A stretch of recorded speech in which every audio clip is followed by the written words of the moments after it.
Mesostic, says Augustinos. Mesostic. It isn't really hard per se, but in some way it's painful when someone desires an acceptable result. And he goes on to say, the final outcome doesn't please me, but sorry. So I want you all to respond to this question.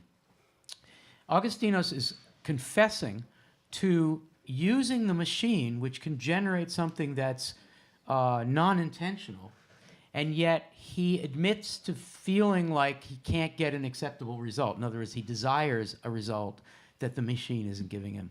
And this is the whole thing about this week, the aleatory poetry. So, Lily first, what do you say to Augustinos, who is admitting that he has a desire for an acceptable result?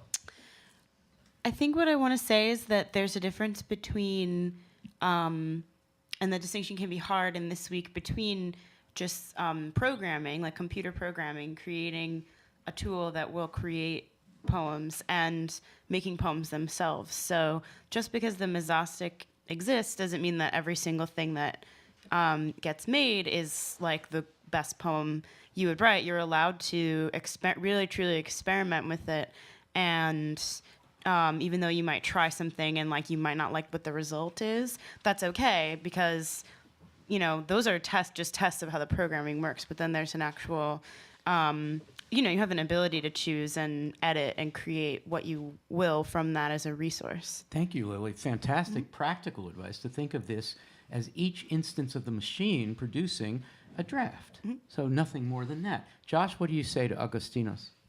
Yeah, I like that idea of collaboration with the machine, with sort of non-human.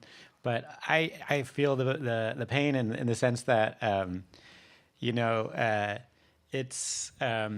it's a bit of a fiction to say that there's no intention going on here, or that cage. I mean, these are very cagey and mesostics. You can feel them.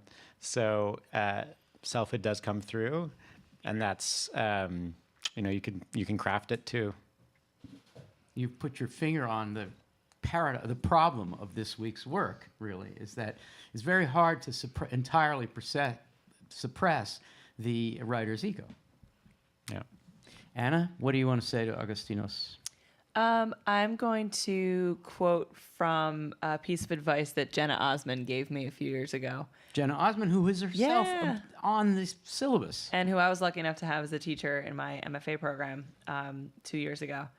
And I was describing a project I was working on, and it was really kind of strict, procedural, fun thing. And I was describing the project, and talking about some of the problems I was having with the work, and she said, it's okay to break your own rules. Oh, I like that. So that was...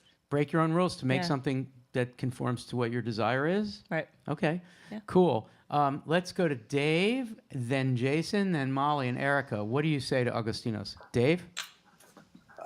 It's really interesting about how personal forms of art like poetry are, how you put yourself as the author, the creator out there, which is great because you get for it, but you also feel the criticism even more keenly. And the thing about these types of poems, there's an intermediary, the procedure.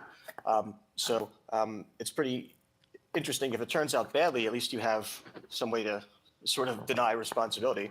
But then what happens if the machine, the procedure, the algorithm makes something even better than you could even come up with? Yeah. No, that's always the fun thing, isn't it? Yeah. I think way back when we made the video on the number 100 in the Jackson McClough Stein poems. What's it called? Remind me. Feather Likeness of the Justice Chair. Feather Likeness of the Justice Feather Chair. Likeness of the Justice Chair.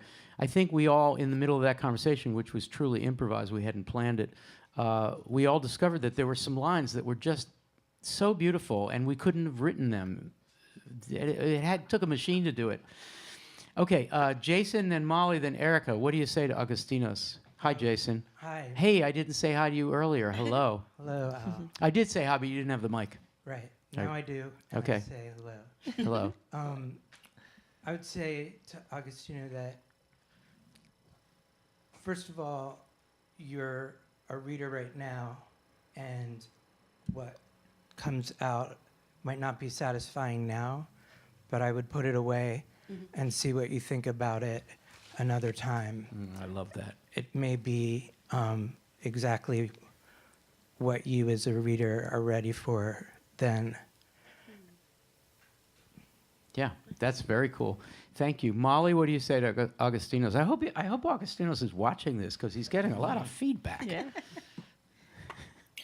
I liked what Dave said about there being an intermediary, and so there's a way to sort of distance oneself from ownership in terms of criticism, but then do you also not get to take the credit if it turns out really well? And I think that I'm a little bit of a purist, so I hate the idea of breaking my own rules. But at the same time, if I'm sticking by the rules, then I'm not able to like impart my, opinions on what it should look like. So I totally agree. It's super frustrating.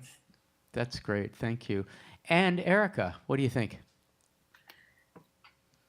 I would echo the breaking of the rules, which I think is part of the fun of working through machines. I would also say that there's something appealing about a selfhood that you only see via the kind of indeterminacy of Nozostics and working with the machine.